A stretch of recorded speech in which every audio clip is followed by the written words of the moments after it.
Premier dossier de ce soir, les résolutions du dialogue vues par l'Église. Je sais que l'Église est multiple.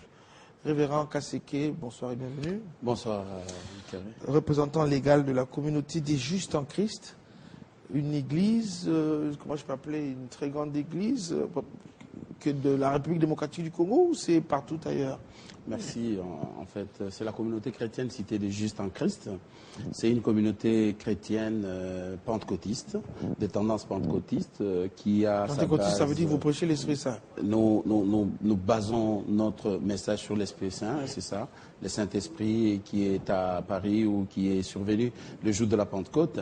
Et nous croyons aux dons spirituels, nous croyons à la miséricorde de Dieu et nous croyons à l'enlèvement de l'Église parce que Jésus revient bientôt. Et voilà, nous sommes à Kinshasa, nous sommes en train de nous implanter jusque-là. D'accord. Mais vous vous implantez avec un regard aussi sur la politique, ce qui se passe dans le pays, puisqu'il faut le dire, ceux qui fréquentent l'Église sont aussi des hommes politiques. Évidemment, pas sur la politique, mais sur notre pays. Parce que vous savez que l'Église est je vais dire, le bon citoyen doivent être des chrétiens. Parce que le christianisme enseigne la citoyenneté autrement. Le christianisme enseigne la justice. Ce qui fait que les gens qui devraient être de bons politiciens, en principe, devaient être des chrétiens. Mais dommage. Soit, mais l'Église a un regard et un regard vraiment attentionné sur ce qui se passe autour de nous. Parce que rappelez-vous que la Bible dit que priez pour la ville dans laquelle vous êtes parce que votre bénédiction en dépend, votre paix en dépend. Si dans ces pays il n'y a pas de paix, l'Église ne fonctionnera pas. Voilà pourquoi l'Église a le devoir d'être dedans pour suivre pas à pas tout ce qui se passe dans notre pays. Donc nous sommes là en train d'observer, de prier et d'intercéder, de donner des conseils, pourquoi pas, à ceux qui sont proches pour que la volonté de Dieu prime sur les sentiments et les volontés égoïstes. Alors l'Église, je le dis tout à l'heure, elle est quand même assez multiple. L'Église, vous êtes une communauté, il y a quand même ce qu'on appelle, je passais mal l'expression, les églises traditionnelles, protestantes, catholiques. Chacun aussi a son regard par rapport à ce pays. Par exemple, je donne l'exemple, les CC qui étaient au dialogue, puisque c'est à l'actualité, et puis peut-être l'Église catholique qui se retire, mais qui aussi venait de donner son avis, qui a pris acte des résolutions du dialogue. Tout ça, finalement, pourquoi l'Église ne se rassemble finalement pas pour avoir un même point de vue? Il faut que l'on sache que dans ces pays, finalement, nous sommes arrivés à une période où l'Église a plusieurs membres et plusieurs tendances. Ça veut dire qu'il y a des églises, je vais dire, actives où les membres sont actifs dans la vie politique, comme il y a des églises passives qui prient et qui intercèdent pour que, n'est-ce pas, la volonté de Dieu puisse s'exprimer, puisse se manifester. Alors, lorsque vous citez ces grandes communautés qui ne sont pas que des églises priant et prêchant la bonne nouvelle, mais qui sont dedans, dans la vie active de la vie politique. Ça veut dire que lorsqu'on veut prendre une telle autre décision, on les consulte. Vous voyez, à ce moment-là, ils sont actifs, ils sont politiques quelque part. Mais l'Église devrait faire un effort pour plutôt engager ses enfants, engager ses membres à être de politiques corrects, droits, justes devant les seigneurs. Et l'Église qui prenne de bonnes décisions. Et l'Église devait se réserver de prendre tout haut une décision parce que l'Église devait faire un effort, en fait, quelque part, de pouvoir être au milieu. Ça ne veut pas dire cautionner l'injustice. Être au milieu, ça ne veut pas dire appuyer un camp comme un autre. Mais je dois être équilibré. Je suis en face des gens de gauche et des gens de droite. Lorsqu'ils commettent de bavures, je condamne en face. Mais je n'ai pas besoin, moi, de dire parce que tel a fait ceci, je viens avec vous ou je ne viens pas avec vous. Je crois que ça crée des tendances à ce moment-là. Ce sont des choses à éviter, mais soit ils ont choisi leur camp, c'est de faire de la politique active tout en étant église. Mais ici, moi, je parle d'une église apolitique et d'une église qui prie pour le pays et pour le bon et pour le mauvais et pour ceux qui sont au pouvoir et pour ceux qui sont, je vais dire, dans l'opposition. Voilà. On sait tous qu'à l'époque, peut-être dans l'Ancien Testament, que les rois consultaient les prophètes. Mais est-ce que ces prophètes-là prenaient parfois des décisions qui avaient de l'influence sur la politique? Dommage, chez nous, vous allez me permettre qu'il m'excuse, nous avons de moins en moins de politiques qui ont de pères spirituels. en qui ils croient et en qui ils ont confiance. Ils consultent qui? Ils consultent quand, où, faites un micro, je veux dire, une caméra cachée dans les églises. Je ne pense pas que vous trouverez 50 ou 70% des politiques actifs qui ont des églises où ils vont chaque dimanche. Ils sont de moins en moins. Et à partir de ce moment-là, l'influence diminue. Parce que dans leur milieu, que ce soit au Parlement, que ce soit au gouvernement, que ce soit je ne sais pas moi où, ils prennent des décisions par des votes. Ils prennent des décisions par qui est pour, qui est contre. Et lorsque vous avez 2 chrétiens au milieu de 500 parlementaires, même demain s'ils vont voter la loi sur, je vais dire, l'homosexualité, voilà ce que je voulais dire, mais ça va passer.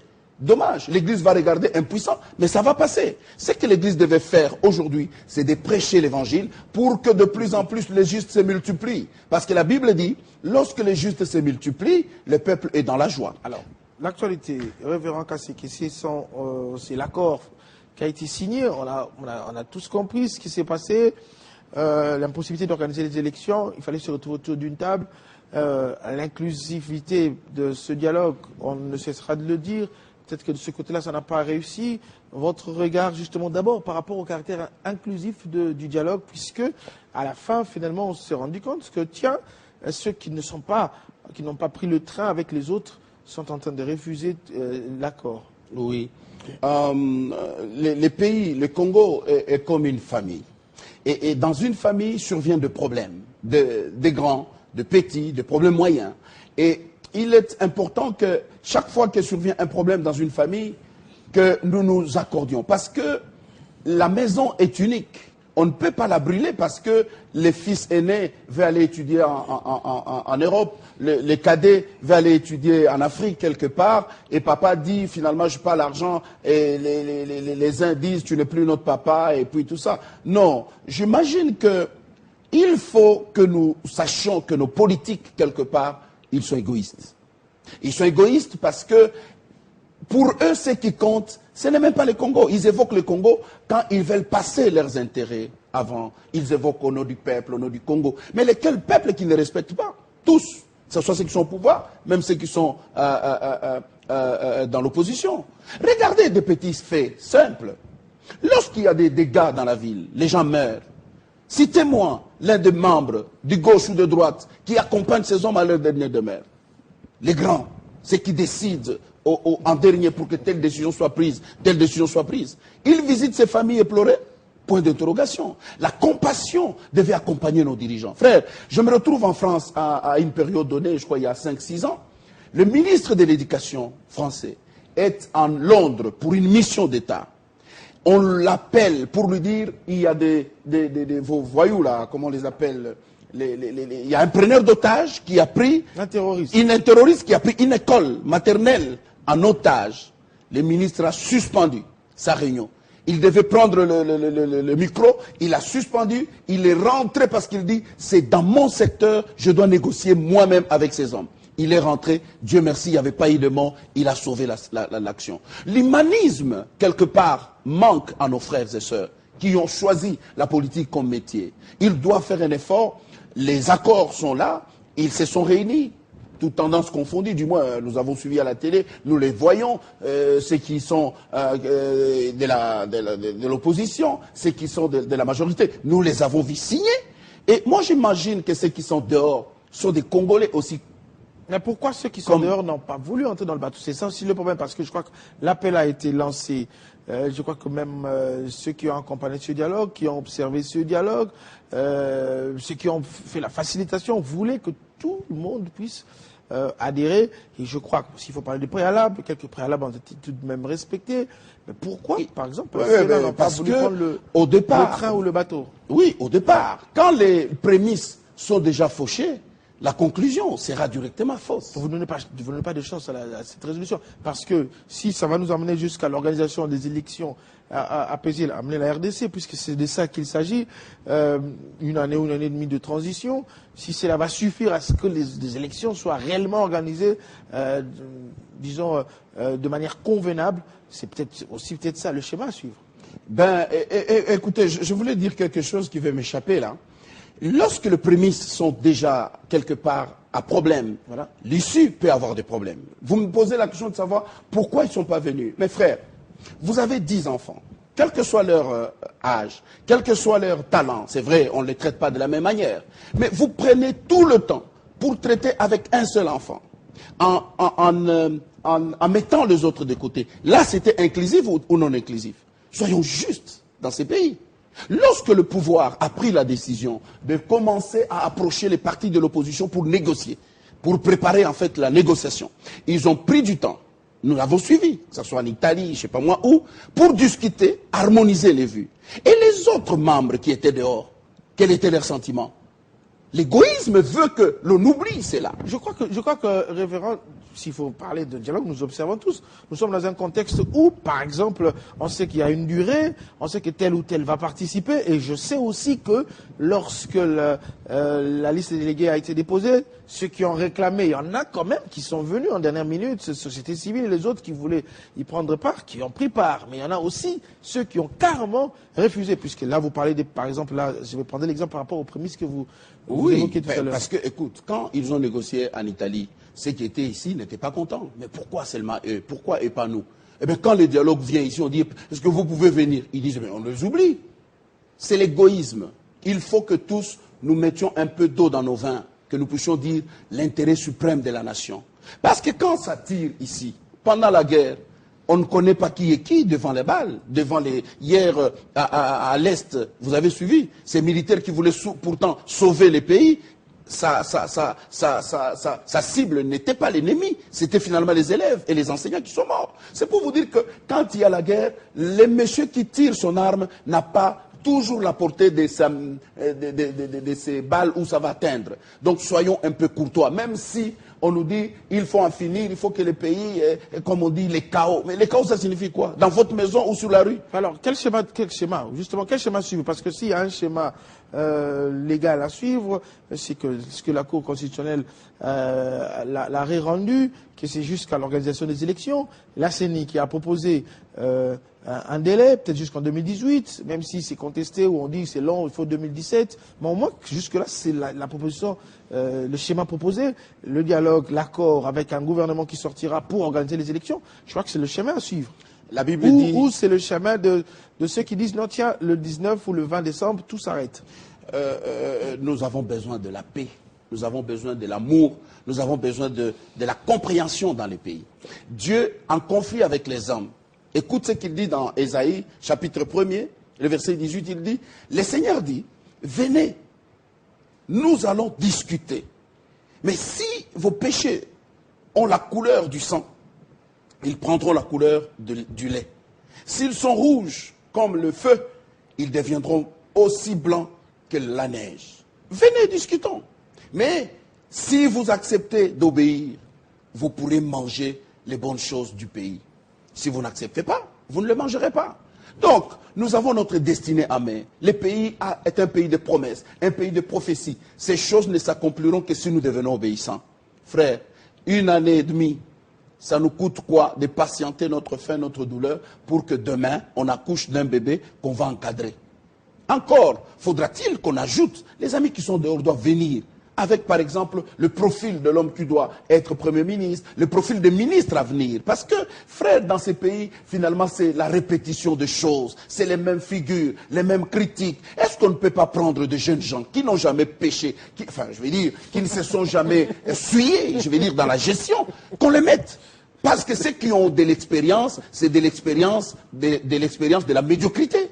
Il faut qu'on cherche les excellents qui sont encore dehors. Moi, j'estime que les partis politiques devraient mettre aussi un peu d'eau dans leur vin et prendre des gens qui n'ont jamais gouverné, qu'ils viennent. Le regard que vous avez justement, parce que vous parlez des partis politiques, sur les partis politiques, apparemment, c'est où finalement le leader reste le leader, ou que on ne peut pas peut-être contredire celui qui a la tête, ou celui qui est là, peut-être... L'alternance, déjà, il n'y en a pas, on le remarque dans leur famille. Dans nos partis politiques. Ouais. Déjà, ça pose problème. C'est déjà un problème, parce que la démocratie dont on déclare, elle devait commencer dans leurs partis politiques. Moi, je n'ai jamais été membre d'un parti politique. Hein. Donc, dans leurs partis politiques, on devait commencer là à vivre l'alternance, à vivre les contradictions. Mais les partis politiques au Congo, que ce soit de gauche ou de droite, c'est des villages où le chef a dit, c'est ce que le chef a dit qui s'accomplit. Quand vous allez à l'encontre, vous êtes éjecté. Donc, nous les voyons, à gauche comme à droite. Alors, ils n'ont pas de leçons à donner aux gens. Ils ont à s'humilier. La Bible dit, si vous vous humiliez, je vous guérirai. Le pays Congo est malade. Dieu demande aux Congolais de gauche et de droite de s'humilier, de comprendre que ce pays n'appartient pas aux politiciens. Alors ça sous-entend une autre rencontre, parce que ceux qui parlent du vrai dialogue, parce qu'il y a eu le dialogue politique, l'accord est là, et il y en a qui réclament le vrai dialogue. Ceux qui n'ont pas pris part réclament le vrai dialogue. Je ne sais pas s'il faut un autre dialogue. En famille, on discute toujours. Vous avez discuté avec les fils cadets, trouvez les fils aînés, on discute toujours. Moi, j'estime que ces frères ont des choses qui sont quand même des vérités. Ils doivent les amener. Parce que j'ai suivi hier l'interview de M. Kodjo qui disait que c'est open. Ils peuvent amener leurs desiderata. On va les intégrer peut-être. Mais il y a encore les étapes. Il y a les choix des ministres, il y a les travaux de suivi pour la réalisation de ces accords, de tout ce qu'on a signé, et les élections à venir. Donc, si ils ont des idées pour gérer la gestion, n'est-ce pas, de, comment on appelle ça, de la convocation de processus électoral, ils doivent amener ces choses. Pourquoi? Pour qu'on ne tombe pas dans la violence. Parce que la plupart des partis qui ne sont pas venus se réclament le parti de non-violence. Donc la non-violence, ce n'est pas que des armes.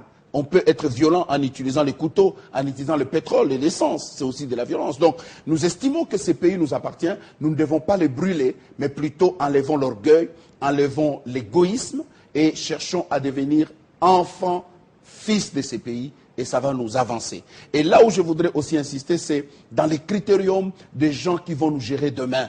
Nous venons d'une grande crise. Dieu est en train de sauver ces pays. Il faut que les politiciens comprennent.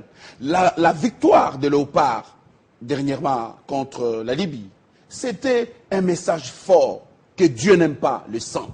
Je vais vous donner, vous êtes journaliste, vous avez vu les dispositifs sécuritaires qu'on a mis en place ce jour-là. Ce n'était pas un dispositif habituel. Nous qui avons un autre regard de choses, nous avons compris que même l'État avait compris que c'était le match de tous les enjeux et de tous les dangers. Il y avait un dispositif de secours pour les VIP, il y avait un dispositif de ferme ici pour filtrer tout le monde, parce qu'on savait. Mais après, la veille du match, le général Kanyama vous a présenté les malfrats. Et ce qu'ils avaient comme arme, qu'est-ce que ça allait nous amener si cette victoire nous était arrachée? Donc ce sont des signes. Dieu a voulu réjouir le cœur. Parce que la politique, ça ne donne plus le goût. Ça fâche les gens quand on voit les politiciens à la télé, ça énerve. Et il faut qu'ils comprennent que... J'ai suivi un rappeur là qui a dit, quand on vous voit, on zappe. Eh, ça se passe comme ça dans des familles. Ils doivent changer, ils doivent revenir enfants de ces pays, aimer ces pays, ne pas le brûler, amener les idées, parce qu'au choc des idées, jaillira la lumière et le Congo sera debout. Merci beaucoup, révérend Kaseke Dimo, représentant légal. Diemo, on a massacré mon nom. Voilà, Diemo, représentant légal de la communauté des justes en Christ, c'est ça? Des justes. Nous sommes justifiés par le sang de Christ. Merci. Jésus mort à la croix, il nous a sauvés. Vous êtes aussi justes parce que vous êtes chrétiens. Merci beaucoup, pasteur. Merci beaucoup, surtout pour cette Je analyse. bénis le Congo. Allez, on va prendre l'analyse d'un acteur politique, cette fois-ci, qu'en pense justement la politique de ce côté-là, et surtout l'après-accord politique. Est-ce que le plus dur commence, puisqu'il faudra gérer le pays, peut-être de quelle manière, jusqu'à l'organisation des élections, le mandat du chef de l'État, peut-être la limite des prérogatives aussi, on pourra en parler si on a le temps. Dans un instant, Yannick Chisola, qui est jeune leader du PPRD, je crois que je ne me trompe pas, c'est notre deuxième invité, deuxième dossier.